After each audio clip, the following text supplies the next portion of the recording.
Hey guys, Dwayne here. Going to do a video thread response that was passed on to me. This is SublimMedia's long thread, okay?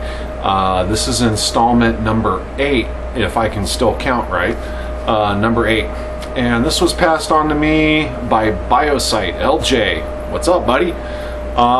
So basically what this thread is it's a thread about connections, connecting albums in some way, shape, or form.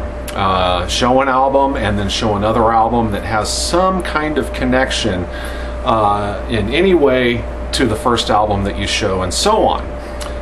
And then you end it on an album and then you pass it off to another VC member to continue on. So after watching LJ's video this morning, he left it hanging and passed it on to me with David Gilmour's About Face, his second solo album. And you know, all I can say to LJ is wow, thanks, man. You gave me some good meat to or a nice bone to chew on here with this album. I mean, David Gilmour, right? Okay, so you would think, oh my God, you know, it's David Gilmour, Pink Floyd, you know, I could start showing Pink Floyd albums. It's no. I'm not going to take the easy way out here, okay? So what I'm going to go with is, since I'm a bass player, and one of the first things I always listen to on any new album are bass lines. The bass player on this particular album is an incredible Italian bass player, well known for his fretless style of play, named Pino Palladino, an incredible bass player who's played with many people, okay? So I'm going to take Pino Palladino, the Italian bass phenom, who played bass on this album, and that's going to link me to another album he played bass on, completely different than David Gilmour, but I love him just the same.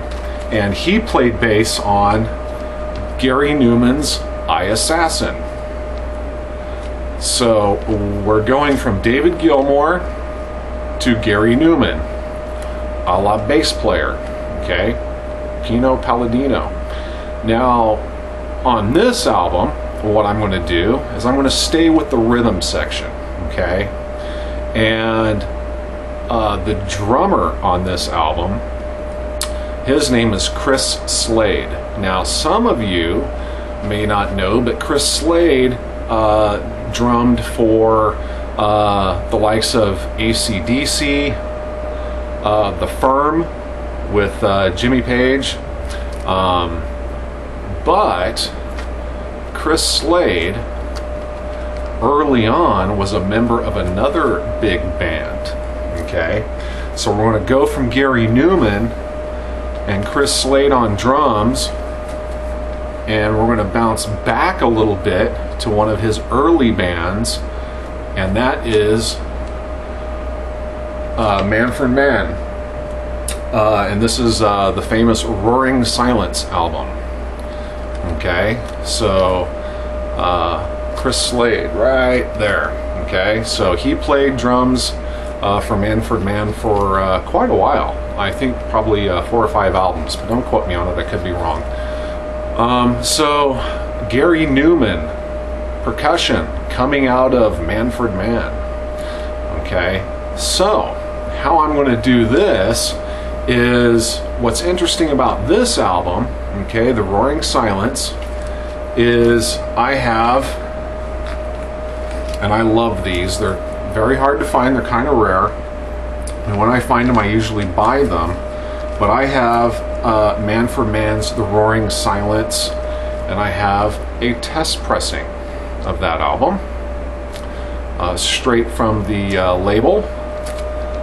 And because it's a test pressing, and these are really cool, you can see right here, it's Side 1, 1976, available only to technical and other authorized personnel for the limited purposes of testing and review. not to be publicly performed, reproduced, sold, or otherwise distributed.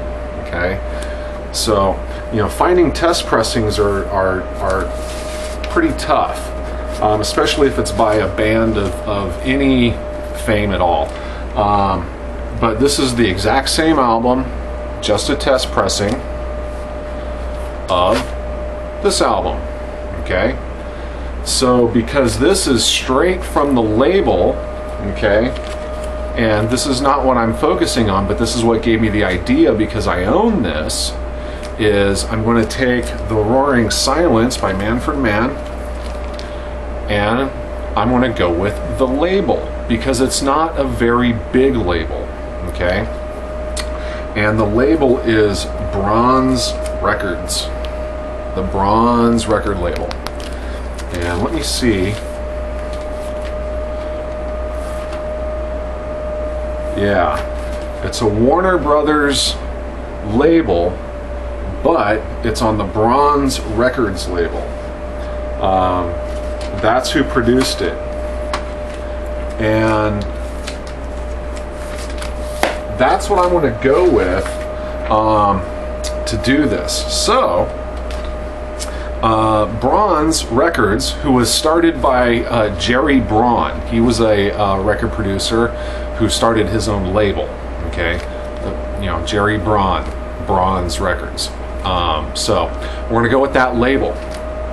Now, Bronze Records did produce some pretty cool albums over the years, and what I'm going to show next is not an original pressing, so it does not show the Bronze label. However, the original pressing was on Bronze Records.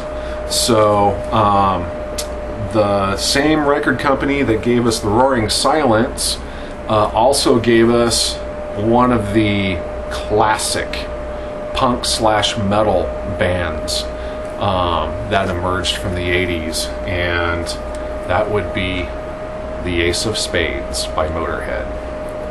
Like I said, this is not an original pressing. This is a 180 gram reissue. However, the original pressing was on Bronze Records.